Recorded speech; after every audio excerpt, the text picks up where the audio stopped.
ibi bintu biri spiritual nanone ibi bintu the devil hari ijambo ry'Imana rivuga ngo when the thief comes to steal, kill and destroy, but Jesus came so we may have life and have it abundantly. So mu buryo nabusobanura buri spiritual, hari ukuntu Satani yabonye ubuzima bw'umuntu iyo abonye ko wenda adashaka kugufata ngo akwice, agushyire wenda agushyire mu burwayi bukwica, cyangwa se agushyire mu wenda mu zindi ngeso zidakwiye za wenda zakwica, araza noneho akakwiba ubuzima.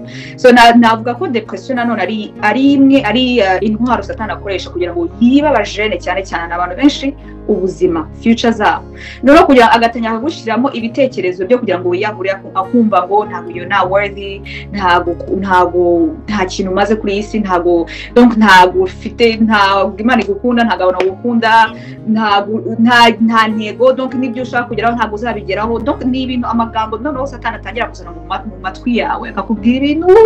Sasa iyo utamenye ijambo ry'Imana cyangwa se udahagaze mu Mana, ushobora kwemera ayo magambo ukaba convinced, ukavuga ati koko nibyo n'ubundi se mazi cyane ku isi, reka niyahure n'ubundi. So abantu benshi rero Satani arababeshya akajya mu matwi yabo niba wenda hari nk'ikintu kibi kikubayeho. So hari igihe wisanga noneho uri wenyine ukareba nawe ubwawe ubuzima ukavuga ati ibintu ndi gukora, cyangwa ushaka kuri ikintu nk'iki ukabona ntabwo uri kubishobora, cyangwa uvuga ati ariko se why kuki ntangira ikintu ngiye kuki ntarishobora kuba ndi gutera imbere nka bagenzi banjye. So aho rero niho noneho umwanzi ahita agufata, cyangwa se gushaka gukompara ubuzima bwawe n'abandi.